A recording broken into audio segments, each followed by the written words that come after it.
Je vous apporte les bénédictions de la lumière de la vie. Vous vous portez divinement bien, je sais. Je vous retrouve dans ce numéro 2 de la présente communication. Je parle de numéro 2 pour la présente communication parce que nous avons déjà fait un numéro 1 de la présente communication. Il s'agit de la communication ayant pour titre le crocodile et le chasseur. Dans le numéro 1, nous avons d'abord ressorti en fait le contexte de ce que nous voudrions faire et nous avons commencé par expliquer certains symboles, c'est-à-dire le chasseur.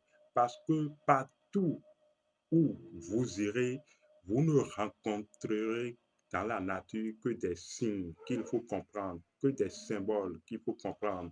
Et que l'on parle de contes, de légendes, il s'agit d'un ensemble de déroulements de signes, de symboles que la nature nous offre. Donc, nous nous sommes arrêtés parce que nous avons voulu rester dans une certaine limite de temps. Nous allons donc continuer dans ce numéro 2, c'est pourquoi nous l'appelons d'ailleurs numéro 2. Pour nous comprendre, voilà, ou si vous n'avez pas suivi le numéro 1, vous voudrez bien suivre le numéro 1 parce que nous allons aller droit dans le vif du sujet. Nous allons parler du chasseur et je reprends rapidement. On avait déjà lu cette partie. Il s'agit d'un chasseur qui rencontra en pleine brousse un crocodile, sa femme et ses petits. Il s'étonna, le chasseur s'étonna, mais que faites-vous là, si loin de la rivière? Pendant que nous dormions, l'eau est descendue dans le marigot. Ne voudrais-tu pas nous y transporter de nouveau? On avait déjà parlé du chasseur et on a abordé le crocodile. Qu'est-ce que le crocodile? Le crocodile, de façon symbolique, représente un animal des profondeurs. Représentant un animal des profondeurs, le crocodile représente donc la profondeur. Donc, le chasseur ou notre quêteur a atteint une certaine profondeur de sa quête, puisque le chasseur est dans la forêt et nous avons déjà donné la représentation symbolique de la forêt. Voici notre chasseur qui rencontre donc le crocodile, qui a donc atteint une certaine profondeur de sa quête. L'homme les lia tous ensemble avec une forte liane, les chargea sur sa tête et prit la direction du marigot le plus proche. Il marcha longtemps. Il faut du temps, parce que c'est seulement le temps qui nous permet de mieux assimiler la quête et les épreuves de la nature. Il faut du temps, encore du temps. Allons-y. Mais le chasseur arriva enfin au bord de l'eau. Vous voyez, dans l'eau représente, selon le contexte, la matière. L'eau représente quand même la matière. L'eau représente également la conscience. Vous connaissez sûrement un peu les histoires mythologiques égyptiennes où Osiris, voilà, qui également a mis pied dans la forêt selon cette histoire, bien sûr, parce que selon cette histoire mythologique égyptienne, Osiris aurait cherché la femme de son frère Seth. Vous voyez, donc après, Osiris a été découpé et mis dans l'eau. Il s'agit également de la purification, mais il s'agit également de la profondeur également. Mais l'eau représente quand même la conscience. Dans les mêmes histoires mythologiques égyptiennes, on parle de Atum. Atum qui vient à l'existence par lui-même, donc qui sort de l'eau. Vous voyez, donc il s'agit de la naissance. Atome représentant la conscience, atome sortant de l'eau. Il s'agit de la naissance de la conscience. Donc, voilà notre chasseur qui, rencontrant l'animal symbolique des profondeurs, vient à aller dans de l'eau.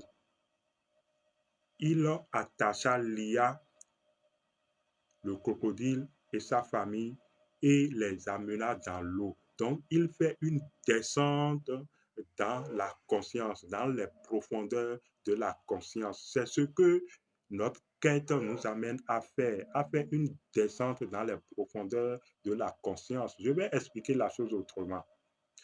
Nous avons dit que la forêt représente la matrice, le vagin. Quand vous rentrez dans le vagin et vous commencez votre quête, votre activité, au fur et à mesure que vous maintenez votre activité, vous allez voir que vous descendez dans des énergies encore plus en plus grandes où vous n'arrivez pas à maîtriser votre contrôle si vous n'êtes pas entraîné. Vous comprenez un peu. C'est un peu la même chose dans la vie, dans l'existence de tous les jours.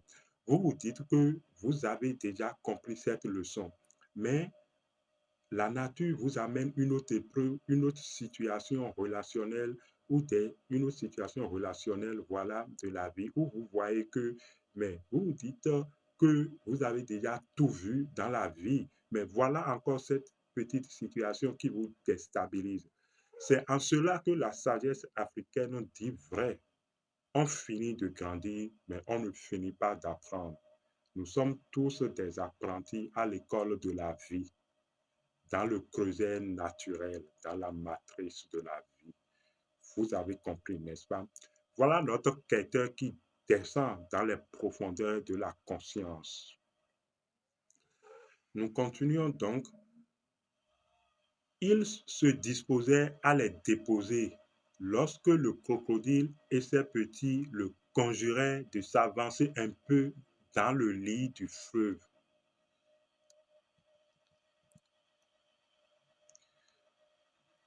Le chasseur releva son boubou, entra dans l'eau, puis s'arrêta. Allez donc jusqu'en plein courant, insistant la mère crocodile, jusqu'en plein courant.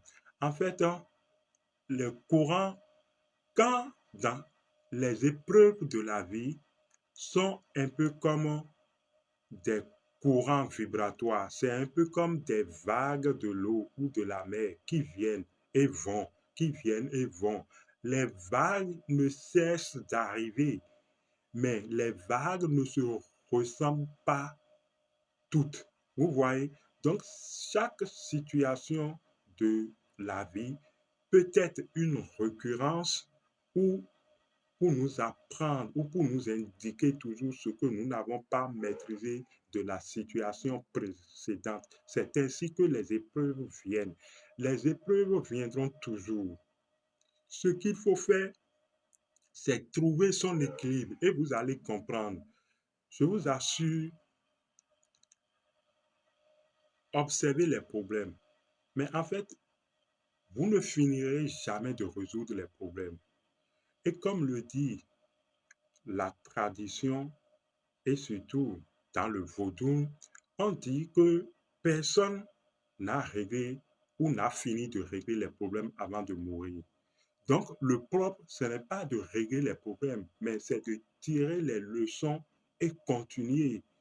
Donc, pour ceux qui perdent leur temps à vouloir régler les problèmes, mais en fait, les ancêtres n'ont pas fini de régler les problèmes avant de partir. Il ne vous appartient pas de régler les problèmes, mais c'est d'arriver alors à l'ordre, l'équilibre, l'harmonie et l'amour des choses afin de mieux vivre. C'était une parenthèse, nous allons continuer. Le crocodile ou la famille crocodile demanda donc à notre chasseur d'aller en plein courant. Insista la mère crocodile. Voilà. Sans dire mot, l'homme avança encore. Le courant était fort et le fleuve profond. Nous allons aller un peu vite parce que quand je jette un coup d'œil sur l'heure, ça risque de nous faire défaut ou nous risquons de manquer de temps. L'homme perdit pied un instant et but la tasse, mais enfin il se ressaisit, détacha son fardeau et s'apprêta à regagner la rive. Parbleu, s'écriaient-ils ensemble, voilà des jours que nous jeûnons et nous serions assez fous pour te laisser partir ainsi quand tu es encore à notre portée. Comment? S'exclama celui-ci. Je vous ai sauvé la vie et vous parlez de me dévorer et la palabre commença. Vous savez, quand nous restons, si nous devons rester dans la morale, voilà un chasseur qui vient de faire du bien, allons-nous dire, à la famille du crocodile. Et voilà la famille du crocodile, mourant de faim, décida de prendre le chasseur comme nourriture. Dans la morale, on va dire que c'est mauvais, ce n'est pas bien. Vous voyez, c'est déjà la moralité sociale, la moralité humaine.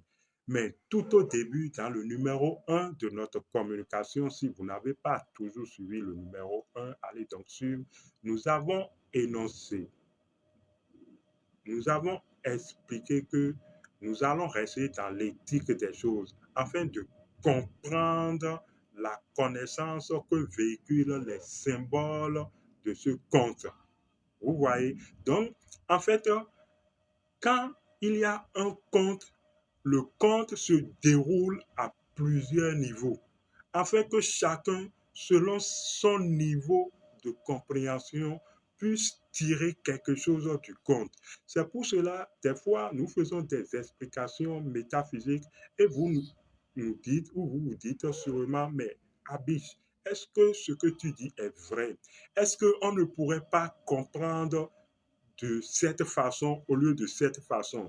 Nous ne sommes pas dans est-ce qu'on ne pouvait pas comprendre de cette façon ou de cette façon. C'est pourquoi, tôt dans le numéro un, nous avons veillé à vous sortir de la moralité, de l'aspect bien ou mauvais des choses et à nous tenir qu'au principe ou qu'au symbole, parce qu'à travers le symbole ou les signes, on remonte au principe. Le principe est universel, mais ce que vous comprenez ou vous vous dites que c'est bon ou que c'est bien ou pas bien ou que c'est mauvais, quelqu'un d'autre peut voir ou percevoir un bien ou une grâce dans cette chose. Vous êtes en train de comprendre que, en fait, ce qui sauve, ce n'est que le principe, ce n'est que la lumière du principe. Parce que du principe jaillit la lumière et éclaire l'œil. Et vous êtes éclairé. Vous êtes en train de comprendre et de nous suivre. Je m'aperçois que, en fait, nous allons toujours revenir pour un troisième numéro. Et la palabre, voilà, pardon, la palabre, et la palabre commença. Un vieux cheval arriva sur les lieux. On lui conta l'histoire. Le cheval répond, l'homme est méchant. Quand j'étais jeune, il grimpait sur moi, me chargeait de lourds fardeaux, me fouettait cruellement. Et maintenant, il m'abandonne à mes infimités. Je serais bien sot de m'occuper de cette affaire, qu'il plaide pour l'homme celui qui croit lui devoir. Ayant dit cela, le cheval s'en alla. C'est ainsi que viennent les épreuves. Nous allons toujours partir de la moralité. Dans la moralité, vous rencontrez des gens qui semblent vous être hostiles, qui semblent ne pas comprendre vos agissements, qui semblent ne pas comprendre en fait votre position. En fait, ces ne sont que des vêtements d'énergie. C'est pourquoi souvent quand on parle d'énergie, les gens s'étonnent. Mais comment quelqu'un peut se mouvoir sans énergie? Et le cheval, en tant que symbole du voyage et en tant que symbole de passage, représente alors les énergies qui se meuvent en ce moment. Donc, ce n'est pas qu'un seul individu, c'est un ensemble d'énergies qui alors vous indique des choses que vous avez manqué d'équilibrer dans votre vie. Donc, que des personnes viennent à s'opposer à vous, que des personnes viennent à ne pas être d'accord à vous, ce n'est pas grave. Vous devez alors reconnaître ce que ces personnes représentent en tant que symbole, en tant que véhicule d'énergie, et alors vous saurez quoi faire pour vous sortir de situation. Et on pourrait se poser la question, le chasseur arrivera-t-il à se sortir de situation? Voilà déjà que le cheval, ou pardon, les énergies que représente le cheval l'incriminent déjà et le condamnent déjà. Ces énergies ont déjà programmé ou proclamer leur condamnation.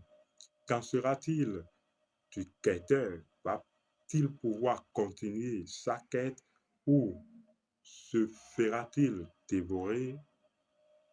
Vous comprenez que je vous invite dans un troisième numéro de cette communication. Abis Adiboye, à la prochaine donc.